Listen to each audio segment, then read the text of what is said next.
Chers enfants, chers amis, bonjour. On va aujourd'hui entamer une autre leçon de communication et acte de langage de la sixième année d'enseignement fondamental.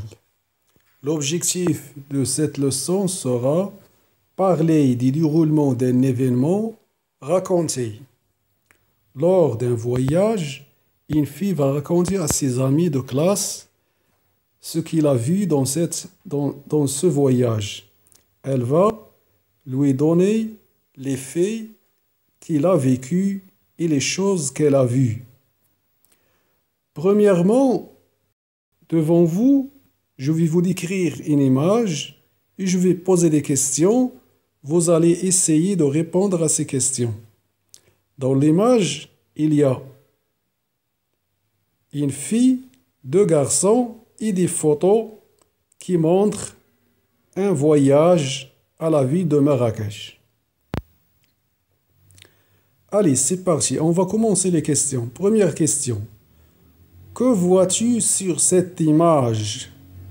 Je vois une fille, deux garçons et des photos affichées au tableau sur un voyage à Marrakech. Dans quelle ville du Maroc la petite fille et sa famille étaient-elles? Ils étaient à Marrakech.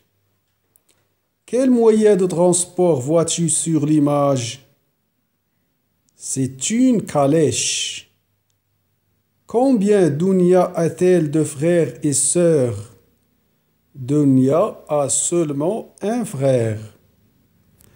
À ton avis, que fait Dounia devant ses camarades de classe? Elle parle de son voyage à Marrakech. Maintenant, je vais vous lire le récit qui est composé par Dounia sur son voyage avec sa famille à Marrakech. Voyage à Marrakech, récit. Le récit, yani al-hikaya. Bonjour mes camarades, je vais vous faire le récit de mon voyage avec mes parents à Marrakech. Pendant ces vacances, je suis allé avec mes parents et mon frère à la découverte de cette ville.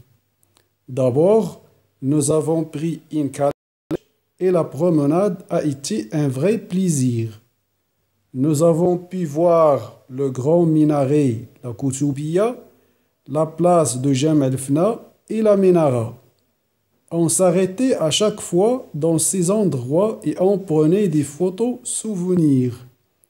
Ensuite, nous avons vu le jardin Majorelle, tout beau avec les différentes fleurs exotiques et la couleur bleue des lieux. Enfin, nous sommes allés dans le bazar pour acheter des cadeaux de l'artisanat marocain. Cette ville ocre est vraiment magnifique. Vous avez écouté le texte. Maintenant, on va essayer de répondre à quelques questions autour de la compréhension de ce texte. Dounia a-t-elle précisé ses vacances? Oui. Où se trouve la ville dont elle parle? Choisis la bonne réponse. Au nord du Maroc, à l'est, au sud, à l'ouest. Marrakech se trouve à l'ouest. L'as-tu déjà visité? Oui, j'ai déjà visité cette ville. Si tu n'as pas visité, tu vas dire non, je n'ai pas visité cette ville.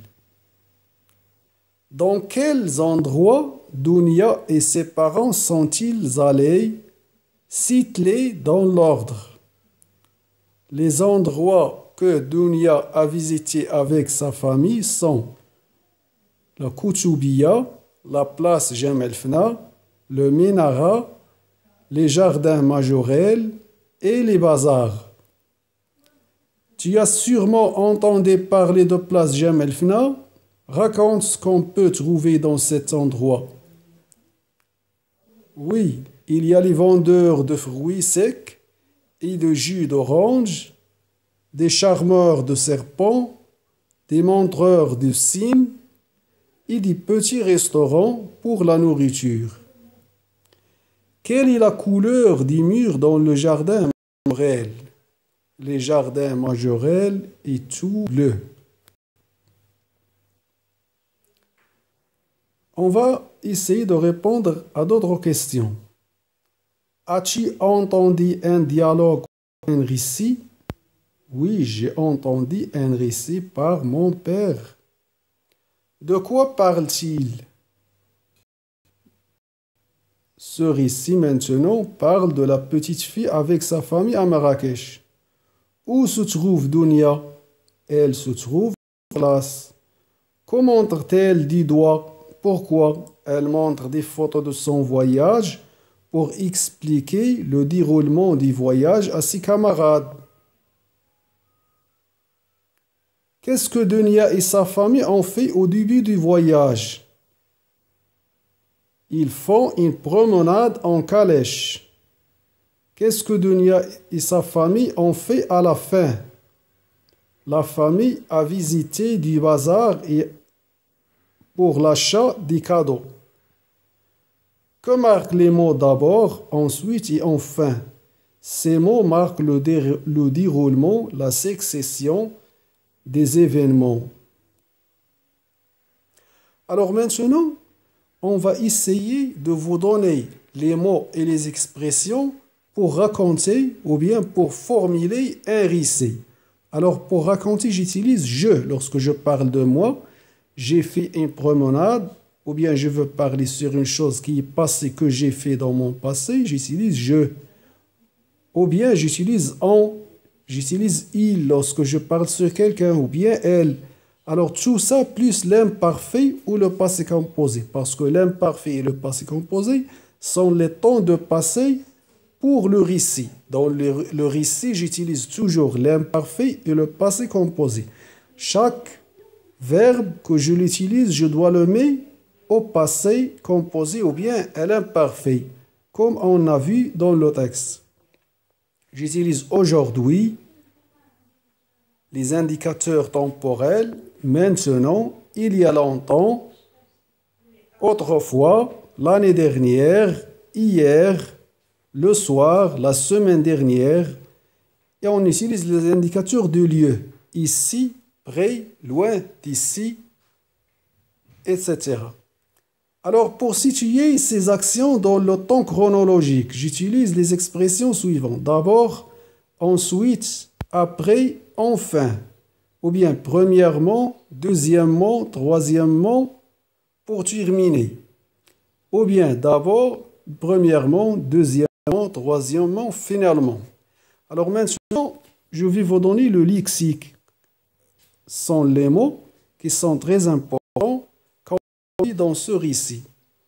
Voyage organisé, vacances, randonnée, calèche, découverte, croisière, paysage, jardin, monument, souvenir, cadeau, artisanat, bazar, ville ocre, magasin, aire de repos, restaurant, hôtel, auberge, maison d'hôte. Les verbes partir, découvrir, voyager, visiter, exploiter, s'aventurer, rencontrer. Les adjectifs curieux, extraordinaire, magnifique, joli, beau, splendide, etc. Alors, c'est la fin de cette leçon. Je vais vous rencontrer la prochaine fois. Au revoir.